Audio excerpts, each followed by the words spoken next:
하나님 말씀 사도행전 14장 19절부터 28절까지입니다. 사도행전 14장 19절부터 28절 말씀 한 절씩 교독하겠습니다. 유대인들이 안디옥과 이고니온에서 와서 무리를 초인하여 돌로 바울을 쳐서 죽은 줄로 알고 성 밖에 끌어내치니라. 제자들이 둘러섰을 때에 바울이 일어나 성에 들어갔다가 이튿날 바나바와 함께 더베로 가서 복음을 그 성에서 전하여 많은 사람을 제자로 삼고 루스드라와 이고니온과 안디옥으로 돌아가서 제자들의 마음을 굳게 하여 이 믿음에 거하라 권하고 또 우리가 하나님 나라에 들어가려면 많은 환난을 겪어야 할 것이라 하고 각 교회에서 장로들을 택하여 금식 기도하며 저희를 그 믿은 바 주께 부탁하고 비시디아 가운데로 지나가서 밤빌리아에 이르러 돌을 버가에서 전하고 아달리아로 내려가서 거기서 배 타고 안디옥에 이르니 이곳은 두 사도의 이룬 그 일을 위하여 전에 하나님의 은혜에 부탁하던 곳이라. 이르러 교회를 모아 하나님이 함께 행하신 모든 일과 이방인들에게 믿음의 문을 여신 것을 고하고 제자들과 함께 오래 있으니라. 아멘. 기도하겠습니다. 주님 감사합니다. 오늘 복되고 아름다운 주님의 날 전에 부르셔서 함께 신령과 진정으로 예배드릴 수 있게 하심을 감사합니다. 우리의 중심을 주님께 올려드립니다. 이 시간 우리에게 말씀하실 때 또 듣고 깨닫는 역사와 축복이 있게 하여 주옵소서. 감사하고 예수님의 이름으로 기도합니다. 아멘. 바울과 바나바가 이제 첫 번째 선교 여행을 가서 이제 복음을 전하고 있습니다. 각 도시의 형편에 맞게 또 듣는 사람들의 수준에 꼭 맞는 필요한 말씀들을 이제 증거하였습니다. 비시디아 안디옥이라는 곳과 이고니온에서는 하나님의 경륜 또 그리스도의 복음 그리고 믿음을 전했습니다. 이제 루스드라에 와서는 능력 전도로 이제 위대하신 하나님을 증거하고 사람들이 믿고 따르던 그 헬라의 신들을 무력화시키는데 이제 성공했습니다. 그러자 루스드라 사람들이 바나바와 바울을 신이라고 생각하고 이제 제사를 이제 드리려고 했던 것이죠. 근데 바울의 사양으로 이제 그런 일은 진정이 되었는데 문제는 아주 적대적인 유대인들이 루스드라까지 따라와 가지고 이제 바울을 또 그 일행을 핍박한 것입니다. 우리 19절 말씀 한번 같이 읽어보죠. 유대인들이 안디옥과 이고니온에서 와서 무리를 초인하여 돌로 바울을 쳐서 죽은 줄로 알고 성 밖에 끌어내치니라. 이 무리를 초인하여라는 말은 무리를 설득해서 같은 편을 만들어서라는 뜻입니다. 그래서 바울을 돌로 치게 하려고 했던 것이죠. 안디옥에서 이고니온까지는 동남쪽으로 한 100마일 거리가 됩니다. 또 이고니온에서 루스드라까지도 굉장히 먼 곳이에요. 남서쪽으로 한 20마일 더 가야 됩니다. 그런데 이고니온에서 루스드라까지 하면 대략 한 120마일 정도 되는 거죠. 근데 여기까지 쫓아왔다는 것입니다. 바울이 이러한 일을 겪으면서 아마 옛날에 자기 모습을 생각할 수 있었을 거예요. 예전에 바울도 그랬습니다. 방향은 틀렸는데 아주 열심히 특심이었던 사람이에요. 그러니까 예루살렘에서 그 안디옥이라는 먼 곳까지 또 다메섹이라고 하는 아주 먼 곳까지 예수 믿는 사람 핍박하러 쫓아다녔었습니다. 아마 자신의 그런 모습을 떠올렸을 수도 있습니다. 그런데 이 핍박하는 사람들도 그냥 막 하는 게 아니고 막 생각하고 고민하고 열심히 한다는 거예요. 그러니까 지금 무리를 초인하여라는 말은 설득을 했다는 것입니다. 그러니까 그 안 좋은 일에 사람을 설득해서 동참하게 만들고 그들로 하여금 돌로 치는 일에도 함께하게 했던 것이죠. 돌로 친다는 말은 아예 죽이려고 작정하고 하는 일입니다. 이것이 얼마나 독한 일인지 바울이 잘 알 것입니다. 그 스데반을 돌로 쳐 죽일 때 바울도 그 자리에 있었기 때문이죠. 아무튼 바울이 자신이 했던 것처럼 그렇게 열심히 있는 대적자들의 일을 지금 경험을 하게 된 것입니다. 그래서 돌로 침을 당했어요. 그래서 그 사람들이 바울이 돌에 맞아 죽은 줄 알고 이제 성 밖에 내다 버렸다 했습니다. 아마도 이 바울의 형편은 돌에 맞아서 거의 죽은 상태가 아니었는가 하고 생각해 볼 수 있습니다. 돌로 수없이 팔매질을 당해서 피를 많이 흘리고 지금쯤은 아마 거의 반 죽은 상태가 된 것이 아닌가 합니다. 20절에 보니까 제자들이 둘러섰을 때 바울이 일어나 성으로 들어갔다가 이튿날 바나바와 함께 더베로 가서 그랬습니다. 제자들이 둘러섰을 때, 여기서 제자는 예수 믿는 사람들을 당시에 이제 제자라고 했습니다. 그러니까 바울이 복음을 전해서 예수 믿게 된 사람들이 바울이 돌에 맞아서 죽은 것처럼 버려지니까 따라와서 둘러섰다는 거예요. 그러니까 이 사람들이 돌에 맞아서 쓰러져 있는 사람을 도와주거나 일으키거나 하면 그 돌로 친 사람들이 이 사람들도 같이 돌로 칩니다. 그러니까 할 수 있는 일이 그냥 둘러서 있는 것밖에 없었어요. 둘러서서 뭘 했을까요? 중보기도 했을 것입니다. 바울을 위해서 하나님께 아마도 간절히 기도하지 않았을까 생각합니다. 그런데 바울이 일어났다고 했습니다. 돌에 맞아서 죽은 줄 알았던 바울이 일어났습니다. 살아난 것입니다. 아마도 그 형편이 그렇게 일어나기는 했지만 무엇을 할 수 있는 형편은 아니었을 거예요. 그런데 바울이 루스드라 성 안으로 다시 들어갔다고 했습니다. 왜 들어갔을까요? 우선 우리가 생각해 봐야 할 점은 하나님 손에 붙들린 사람, 그래서 아직 해야 할 사명이 있는 사람은 사명 감당할 때까지는 안 죽습니다. 하나님께서 그 사명 감당하게 하십니다. 중요한 것은 사명이 있느냐예요. 저는 여러분이 정말 하나님께로부터 받은 사명이 있기를 바랍니다. 나중에 바울이 편지에 그렇게 씁니다. 핍박을 받아도 버림받지 아니하며 거꾸로뜨림을 당하여도 망하지 아니하고, 하나님께 받은 사명이 있는 한 그 사명 감당할 때까지는 하나님이 지켜주신다는 거예요. 무슨 사명일까요? 우리 사랑성도 여러분, 우리에게 누구에게나 사명은 다 있습니다. 그 사명은 바로 예수님이 제자들에게 명하셨던 거예요. 땅끝까지 가서 제자 삼으라. 사람 낚는 어부가 되어라. 또 그리스도의 증인이 되어라. 그 사명은 우리가 이 땅에서 무엇을 하며 어떻게 살든지 다 똑같은 사명이에요. 저 여러분이 받은 사명이 바로 예수님이 우리에게 명하신 그 사명입니다. 땅끝까지 가서 제자 삼는 거, 사람 낚는 어부가 되는 거, 또 그리스도의 증인이 되는 거. 이 사명은 우리가 무슨 일을 하든지, 목회자가 되든지 장로가 되든지 집사가 되든지 식당에서 일을 하든 가게에서 일을 하든 무슨 일을 하든지 여러분 그 사명은 다 똑같은 사명이에요. 저는 저 여러분이 그 사명이 분명하기를 원합니다. 그 사명 받아서 그리스도의 제자로, 또 사람 낚는 어부로 땅끝까지 증인으로 살아가는 저 여러분 되시기를 주의 이름으로 축원합니다. 그 사명 때문에 우리가 무슨 일을 하다 어려움을 당해도 안 죽습니다. 하나님이 그 사명 허락하게 하셨으니까 그 사명 감당할 때까지는 우리를 지켜주신다는 것을 꼭 기억하시기를 주의 이름으로 축원합니다. 바울이 돌에 맞았지만 죽지 않고 다시 일어났습니다. 그런데 일어나서 그가 무슨 일을 했는가? 성에 들어갔습니다. 거의 죽다 살아난, 돌에 맞아서 아마도 엉망이 된 그 모습으로 루스드라 성에 다시 들어갔다는 거예요. 왜 들어갔을까요? 나 안 죽었다, 그거 보여주려고 들어간 것입니다. 그게 왜 중요했을까요? 바울은 루스드라에 가서 능력 전도를 했습니다. 하나님의 능력으로 함께 하심으로 제우스, 헐메 이런 따르는 신들을 다 무력화시켰어요. 그런데 그렇게 한 바울이 사람들에 의해서 돌에 맞아 죽었다면 이제 능력 전도로 복음을 듣게 된 사람들이 바울 별거 아니네 이렇게 하고 믿음을 놓을 수도 있는 상황이죠. 나 안 죽었다.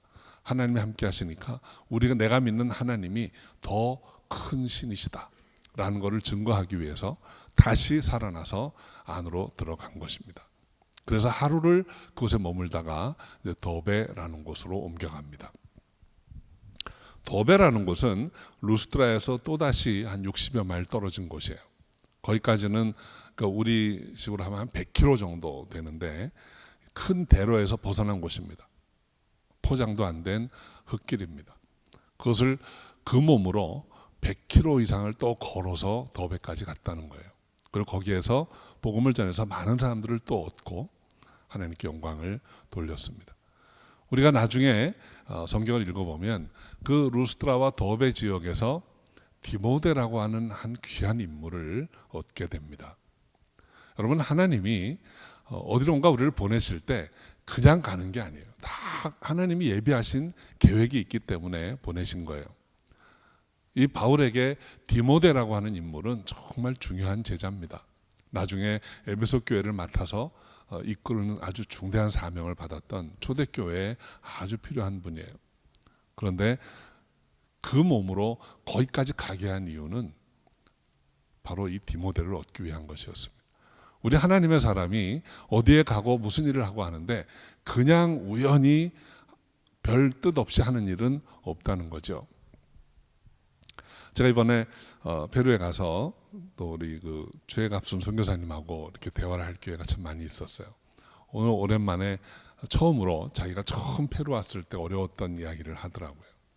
아는 사람도 없고 언어도 제대로 못 배웠는데 들어와 가지고 기도하면서 내가 무엇을 하면서 이제 여기 사역을 시작할까 하고 고민을 하다가 말을 좀 배워야 되겠는데 그냥 언어 말고 뭘 좀 배우지 하다 보니까 그 인터넷에 그 페루 국립농과대학에서 가르치는 그 과목이 개설이 돼 있는 게 보이더래요. 그 이제 학비도 안 받고 아마 농촌 지도자들에게 영농 기술을 가르치는 그런 과목이었다고 합니다. 그래서 찾아가서 그 이제 레지스트라에 가서 얘기를 하는데 등록하는 사람이 스페니시도 말도 제대로 못하는 아시아 사람이 하나 와가지고 자꾸 클래스를 듣겠다고 하니까 당신 그 정도 언어 가지고는 안 된다. 말부터 배워라. 근데도 2시간을 한 5단어 가지고 싸웠대요.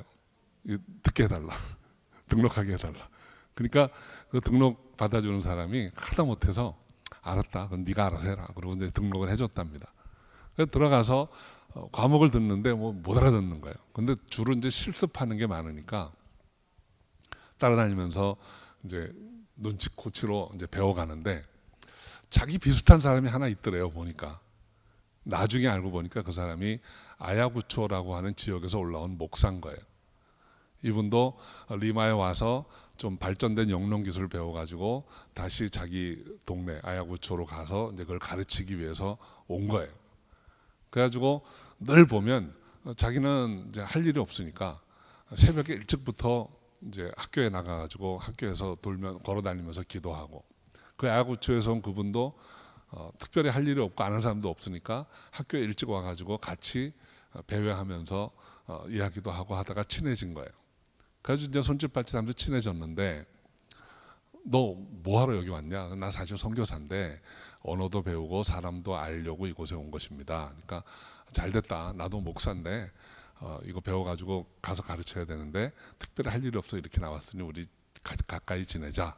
그래서 친하게 됐는데 그 사람이 지금은 그 최갑선 교사님의 가장 큰 동역자예요. 그러니까 그 아야구초 지역을 발로 뛰어다니고 걸어다니면서 사람들을 알고 복음 전하고 하는 일을 이 사람이 다 했던 거예요. 아주 귀한 사역을 하는 분입니다. 그러니까 그 스페니시도 알고 아야구초 사람들 쓰는 그 원주민 말도 아는 사역자들이 그렇게 많지 않은데 이 사람이 아무튼 요즘도 신학교 와서 공부하거나 배운 거는 전부 가서 아야구초 말로 자기가 다시 그걸 만드는 거예요. 그래가지고 동네 방송국에다가 그거를 넘겨주면 이제 방송을 한다는 거예요. 밀림에다 대고. 그러니까 이제 아프리카 아니고 그 아마존 유역에 있는 사람들이 라디오를 듣는 사람들은 이분의 그 설교를 듣는 거예요. 그러면서 얼마나 귀한 동역자가 된지 모릅니다. 그러니까 농업기술 자기는 배우러 말도 배우려고 갔는데 하나님이 간 그곳에서 동역자를 붙여주셔가지고 귀한 사명을 감당케 하는 거예요. 그러니까 우리가 기도하면서 나아가는 길은 하나님이 인도하시는 길은 그냥 갔다 그냥 오는 길은 없습니다. 가면 누군가 무엇인가를 다 만나고 접하게 되는 거예요. 그러니까 바울이 쫓겨간 것 같은데 이고니온에서 쫓겨서 루스드라로 갔는데 그곳에서 복음 전해서 사람들을 얻었고 루스드라에서는 돌에 맞아서 거의 죽게 생겨가지고 또 쫓겨갔는데 더베로 갔는데 그곳에서는 디모데를 만나게 되고 그러니까 하나님의 예비하심, 하나님의 역사라고 하는 것은 우리가 상상할 수 없는 놀라운 계획들이 다 있다는 것이죠. 그래서 더베까지 갔다가 이제 다시 거꾸로 돌아옵니다. 21절에 보니까 복음을 그 성에서 전하여 많은 사람을 제자로 삼고 루스드라와 이고니온과 안디옥으로 돌아가서 그랬어요. 사실은 더베까지 갔으면 그러니까 비시디아 안디옥에서 이고니온으로, 이고니온에서 루스드라로, 또 루스드라에서 더베로 가면 이제 동쪽으로 많이 간 거예요. 그러니까 거기에서 조금만 더 가면 자신을 파송했던 안디옥 교회로 돌아갈 수 있습니다. 그런데 바울과 바나바는 거꾸로 다시 돌아갑니다. 더베에서 루스드라로, 루스드라에서 이고니온으로, 이고니온에서 비시디아 안디옥으로. 여러분 그 여정이 어떤 여정이었을까요? 별로 가고 싶지 않은 여정이었을 겁니다. 비시디아 안디옥에서 복음을 전했을 때 많은 사람들이 믿고 따랐지만 아주 극렬하게 저항하고 대적하는 무리들이 있었어요. 그 사람들 때문에 이고니온으로 쫓겨간 것이고 이고니온에 갔을 때에도 복음을 전했는데 많은 사람들이 예수를 믿고 영접했지만 여기에서도 또 바울을 아주 강력하게 대적하는 무리들이 있었습니다. 이 사람들이 얼마나 강력했냐면 루스드라로 갔을 때 거기까지 따라온 거예요. 따라와서 돌로 친 사람들이에요. 거기서 돌로 쳐서 더베까지 또 가게 하고 그런데 지금 더베에서 거꾸로 지금 그 길로 다시 가려는 것입니다. 이고니온으로 가고 이고니온에서 다시 비시디아 안디옥으로 가는 거예요. 참 힘든 여정일 것입니다. 반겨주는 사람도 없고 오히려 대적하는 무리들은 여전히 있고 이번에 또 만나면 정말 죽을 수도 있는 그런 위험한 여정을 가는 것입니다. 그 여정도 그 당시에 어떻게 갔겠습니까? 다 걸어가는 것입니다. 저희가 오래전에 터키에 불가리아에서 사역을 마치고 터키에 내려갔던 적이 있어요. 그곳에서 우리는 이 지역을 버스로 이동했습니다. 비시디아에서 안디옥까지 버스 타고 한참 갑니다. 버스 안에서 막 힘들고 버스 오래 타니까 힘들잖아요. 힘들고 피곤해서 잠도 들었다가 또 깨어서 뭐 간식도 먹으면서 이렇게 가는데도 한참 가는 거예요. 그런데 바울과 바나바는 그 길을 걸어서 다시 돌아갑니다. 반겨주는 사람들도 없고 어떤 면에서는 대적하는 무리들이 있는 그곳을 다시 가는 거예요. 왜 그렇게 했어야 했을까 생각을 해봅니다. 22절, 23절이 그 이유를 말해줍니다. 함께 읽어볼까요? 제자들의 마음을 굳게 하여 이 믿음에 거하라 권하고 또 우리가 하나님 나라에 들어가려면 많은 환난을 겪어야 할 것이라 하고 각 교회에서 장로들을 택하여 금식 기도하며 저희를 그 믿은 바 주께 부탁하고 바울과 바나바가 그 길을 돌아서 다시 그 도시들을 방문한 이유는 그곳에 있는 성도들 때문입니다. 그곳에 바울과 바나바를 통해서 복음을 듣고 예수 믿고 삶을 바꾸기로 결단한 그 소수의 사람들 때문입니다. 그 사람들이 바람결에 바울과 바나바가 돌에 맞았대, 죽었대, 그리고 갔대 하는 이야기만 듣고 만다면 그들이 어떻게 신앙생활을 할 수 있겠습니까? 다시 그들을 찾아서 아주 갓 태어난 어린아이 같은 그들의 믿음을 돌보기 위해서 돌아간 것입니다. 그래서 권면한 내용을 보면 첫째는 마음을 굳게 하라 그랬어요. 우리 사랑하는 여러분, 우리가 예수 그리스도를 내 영혼의 구주와 생명의 주님으로 믿고 따르는 것은 그렇게 손쉬운 결정이 아닙니다. 뭐 해보지 뭐 한다고 해서 되는 게 아니에요. 사실은 정말 마음을 결단을 하고 발을 내딛어야 하는 것입니다. 마음을 굳게 하지 아니하면 이 믿음의 길에서 언제 우리가 다시 돌아설지 모릅니다. 두 번째로 이 믿음에 거하라 그랬어요. 우리가 신앙생활을 한다고 하는 것은 믿음 안에 거하는 것입니다. 믿음 안에 뿌리를 내리고 살아가는 것입니다. 신앙생활을 한다고 하는 것은 한쪽 발만 살짝 교회에 들여놨다가 좀 힘들고 어려우면 그 들여놨던 발 쏙 빼내는 그런 신앙생활이 아니에요. 그거는 신앙생활이 아닙니다. 믿음의 삶이라고 하는 거는 돌아가지 않고 두 발을 다 들여놓고 뿌리를 내리고 사는 거예요. 그래야 고난이 오고 바람이 불어도 요동치 않고 이겨나갈 수가 있는 것입니다. 한쪽 발만 살짝 들여놓고 있다가 힘든 일 생기면 쏙 빼낸다고 하는 거, 이건 신앙생활이 아니에요. 믿음의 삶이 아니에요. 믿음 안에 거해야 하는 것입니다. 그것은 바로 주의 말씀을 의지하는 거예요. 말씀에 순종하는 것입니다. 그렇게 살 때 어렵고 힘든 일이 와도 정말 내 믿음, 이 믿음 더욱 굳세라 찬양하고 나갈 수 있는 거예요. 그래서 지금 이 새로 믿은 지 얼마 안 된 사람들에게 마음을 굳게 하여 믿음에 거하라 라고 권면한 것입니다.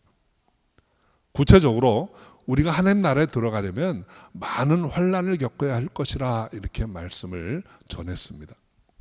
사탄은 우리가 그 사탄의 결박을 풀고 예수 믿고 살려고 하면 가만두지를 않습니다. 찾아와서 유혹과 환난으로 우리를 괴롭히는 거예요. 그렇게 안 해도 돼. 이렇게 하면 더 좋을 걸 하고 자꾸 유혹합니다. 신앙생활 그렇게 복잡하게 하는 거 아니야. 적당히 해, 편안히 해봐 하고 계속 우리를 유혹해요.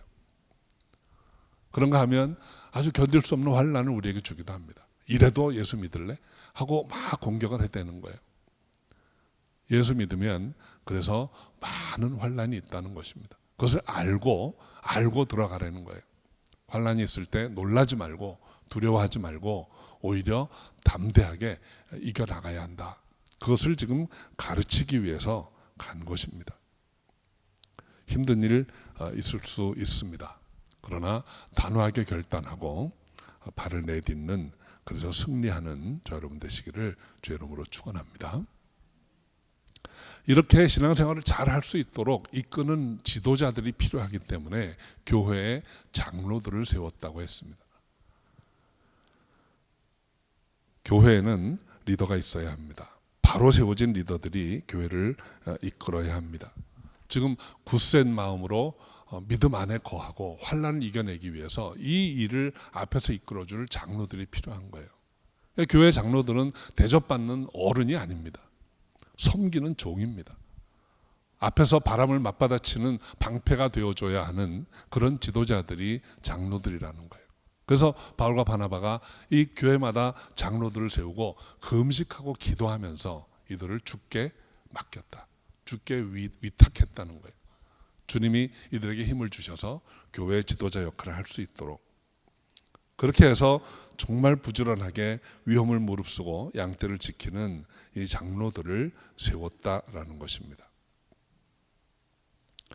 그리고 나서 이 일을 다 마치고 나서 가는 곳마다 성도들에게 이런 권면을 하고, 마음을 굳게 믿음 안에 거하라, 환난이 와도 굴하지 말라. 그리고 교회 리더로 장로들을 다 세워서 교회 틀을 이제 잡아놓은 거죠. 그렇게 하고 이제 귀환하는 여정이 24절부터 26절입니다.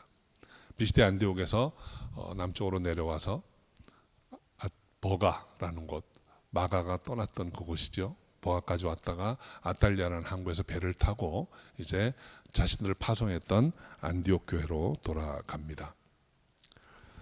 안디옥 교회가 금식하면서 성령 충만해서 기도하면서 바울과 바나바를 따로 세우고 파송했던 게 얼마 전인데, 이제 3년 동안 이 귀한 사명을 다 마치고 이제 이들이 돌아갑니다. 그 돌아가는 그 여정이 하나님이 참으로 기뻐하시는 여정이 아니었을까 생각해 봅니다. 이 기간이 대체로 한 3년 정도 이제 걸렸습니다. 안디옥에서 파송되어서 이제 첫 번째 선교여행을 다 마치고 3년 만에 이제 돌아갑니다. 27절, 28절 한번 같이 읽어보죠. 이르러 교회를 모아 하나님이 함께 행하신 모든 일과 이방인들에게 믿음의 문을 여신 것을 고하고 제자들과 함께 오래 있으니라. 돌아와서 이제 이 사도들이 두 가지 일을 했는데, 첫째는 사역을 보고하는 것입니다. 그 보고 내용을 보면 하나님이 함께 하셨다. 하나님이 함께 하셨다. 우리가 어떤 사역을 마치고 돌아올 때 하나님이 함께 하셨습니다 라고 보고할 수 있다면 그건 참 축복입니다. 또 보고를 듣는 분들도 하나님이 함께 하셨구나 라고 들을 수 있다면 그건 기쁘고 감사한 일이에요. 바울과 바나바가 참 힘들고 어려운 여정을 지냈습니다. 그런데 첫 번째 보고한 내용이 하나님이 함께 하셨습니다. 그런데 두 번째로 그럼 무엇 때문에 함께 하셨는가? 이방인들에게 믿음의 문을 여셨다는 거예요. 이방인들에게 믿음의 문을 여셨다는 것입니다. 하나님 나라 들어가는 문이 이방인들에게도 열렸다는 거예요. 여러분, 하나님 나라의 문이 무엇일까요? 예수 그리스도입니다. 요한복음 10장에 보면 예수님이 내가 양의 문이라 그랬어요. 내가 양떼들을 모아서 우리의 드릴 터인데 내가 양의 문이라 그랬어요. 예수 그리스도를 통과해야 하나님 나라에 들어갈 수 있는 거예요. 예수님을 통과한다는 거, 예수가 문이라는 게 뭘까요? 예수 그리스도의 십자가의 죽으심과 부활이라고 하는 복음을 믿어야 하나님 나라에 들어갈 수 있는 거예요. 이방인들에게 그 문이 열렸다는 것입니다. 이방인들이 예수 그리스도의 십자가와 부활의 복음을 듣고 믿었다는 거예요. 우리가 지금 다니면서 비스디아 안디옥, 구브로부터 시작해서 비스디아 안디옥, 이고니온, 루스드라, 더베를 다니면서 그리스도를 증거했는데 이 사람들이 받아들였습니다.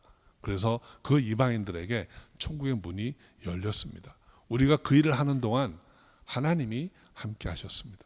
우리가 말씀을 전할 때 하나님께서 표적과 기사를 일으킴으로 함께 하셨고, 우리가 어려운 일을 당해서 거의 죽을 위기를 만났을 때에도 하나님이 함께 하셔서 다시 회복시켜 주셨고, 우리가 돌아오는 이 모든 여정에 하나님이 함께 하셨습니다 라고 보고를 한 것입니다.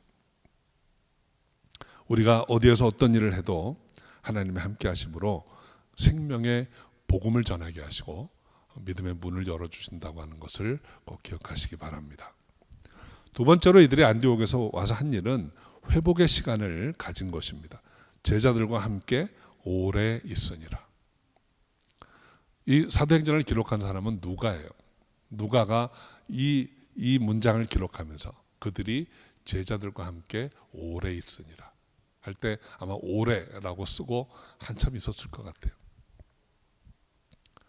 정말 다니면서 고난과 힘든 여정을 겪었는데 이들이 안디옥에 돌아와서 조금이라도 더 쉬었으면 좋겠다 하는 마음으로 오래라고 쓰지 않았을까 하는 생각을 해봅니다. 우리 성도 여러분, 모든 일에는 쉼이 필요합니다. 계속해서 달리던 길을 잠시 멈출 필요가 있습니다. 우리 사랑하는 성도 여러분, 참으로 바쁜 이 이민 생활 가운데서도 여러분 많은 사람들이 쉬지 못하고 달립니다. 제가 가끔 만나서 대화를 나눠보면 이민 와서 지금까지 한 번도 못 쉬었다는 분도 본 적이 있어요. 참 힘들고 어려운 이민 생활입니다. 그런데 여러분 아무리 바빠도 좀 쉬셔야 합니다. 이렇게 말씀드릴 때마다 꼭 그런 말씀하는 분이 있어요. 목사님 우리 형편을 몰라서 그래요. 몰라서 막 쉬라 그런다는 거예요. 근데 여러분 몰라서 그런 게 아니고 알기 때문에 그렇게 말씀드리는 거예요. 그렇게 바쁘고 힘들어서 쉬지도 못하고 살다가 덜컥 몸이라도 망가지면 큰일입니다. 정말 이렇게 바쁘고 힘들고 이 정말 조금도 뺄 수 없는 그런 여정 가운데 지내다가 드러눕기라도 하면 그 정말 큰일이기 때문이에요. 그래서 여러분 건강하실 때 시간을 빼놓고 정비를 하셔야 돼요. 아무리 좋은 기계도 쉬어서 정비를 하면서 써야지 정비도 안 하고 계속 쓰다 보면 돌이킬 수 없는 상황으로 고장이 나게 됩니다. 사람은 더 그렇습니다. 지금 바울과 바나바도 마찬가지예요. 이 사람들이 지금 복음을 전하는 선교 여행을 다니면서 비즈니스 클래스로 다닌 거 아니에요. 말도 짐승도 못하고 다 걸어 다녔습니다. 걸어 다니면서 먹기는 제대로 했을까요? 있으면 먹고 없으면 못 먹고, 환영해주고 받아주는 사람이 있으면 먹고, 또 대적한 몽둥이 들고 돌멩이 들고 쫓아오는 사람도 있으면 도망가야 하고, 아마도 이동할 때마다 정말 편안하게 수고하셨습니다 하고 잘 대접받고 떠나온 적은 한 번도 없었을 거예요. 야밤에 도주를 하거나 돌팔매를 당하면서 뒤도 못 돌아보고 뛰어야 하는 그런 상황으로 계속 옮겨 다녔을 것입니다. 그렇게 3년을 사역을 했습니다. 이제는 잠시라도 쉬어야 할 필요가 있습니다. 그 상한 마음과 몸을 쉬었다는 거예요. 누가가 보기에는 오래 있었습니다. 근데 실제로 오래 있던 거 아닙니다. 여기 얼마 안 있다가 또 두 번째 선교여행을 가야만 했습니다. 선교사들이 돌아올 교회가 있다는 것 참 귀한 일입니다. 우리 교회도 선교사님들을 많지 않지만 몇 분 섬깁니다. 그분들이 어쩌다가 우리 교회를 방문하게 되면 정말 우리 교회가 잘 섬겨 드릴 수 있기를 바라요. 지난번에 페루 선교사님이 오셔서 말씀 전하고 우리 페루를 후원하는 가정교회에 가서 같이 예배를 드리고 식사를 잘 대접받고 돌아가셨어요. 그 한 끼 식사를 잘 대접해 드렸는데 돌아가서 같이 있는 동안 내 말씀하시더라고. 자기가 자기를 위해서 기도해 주는 가정교회가 있다는 게 얼마나 힘이 되는지 모르겠다. 정말 고맙다고. 제가 고맙다는 인사를 너무 많이 듣고 왔어요. 우리가 섬기는 거는 정말 작은 거예요. 근데 그것이 사역자들에게는 큰 힘이 된다고 하는 것을 이번에 다시 한번 이렇게 느꼈습니다. 오늘은 우리 바울과 바나바가 첫 번째 선교여행을 마치고 돌아오는 그 내용을 함께 살펴보았습니다. 금식과 기도 가운데 파송을 받아서 구브로로부터 시작해서 비시디, 안디옥, 이고니온, 루스드라, 더베 그 많은 이방 지역을 다니면서 하나님이 함께 하셔서 복음을 전하고 생명을 얻었습니다. 그러나 그 생명을 얻는 그 귀한 축복의 자리이지만 고난의 여정이었습니다. 그 고난의 여정을 다 마치고 돌아올 수 있었어요. 그렇게 할 수 있었던 것은 그들이 세워진 교회, 금방 믿은 성도들에게 권면했던 것처럼 그들이 마음을 굳게 하고 믿음 안에 있었기 때문에 또 환난을 예상하고 그 환난들을 믿음으로 이겨냈기 때문에 가능했던 일입니다. 우리는 이곳에서 편안하게 신앙생활을 하지만 우리가 신앙생활하는 가운데도 어쩌면 많은 고난과 어려움이 우리 삶 가운데 또 있을 수 있습니다. 우리가 끝까지 신앙생활을 마음을 굳게 해서 믿음 안에 거하면서 많은 어려움을 이겨낼 수 있기를 바랍니다. 그리고 복음 전에서 영혼 구원하고 주 앞에 서는 날 잘했다, 충성된 종아 하고 칭찬 들을 수 있는 저 여러분 되시기를 바랍니다.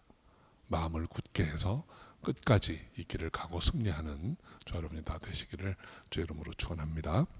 기도하겠습니다. 아버지 하나님, 연약하고 부족한 우리를 택하셔서 자녀 삼아 주시고 또 복음을 맡겨 주시고 사명 감당케 하신 것 감사드립니다. 땅 끝까지 가서 전하라 하셨는데 우리 발 닿는 곳에 가서 전하기 원합니다. 사람 나는 오보가 되라 하셨는데 우리 앞에 붙여준 영혼들을 구원하는 일에 최선을 다하게 도와주옵소서. 증인 되라 하셨사오니 참 증인으로 주 앞에 나아가 쓰임받는 저희가 되게 하여 주옵소서. 주께서 함께 하실 줄 믿사옵고 예수님의 이름으로 기도합니다. 아멘.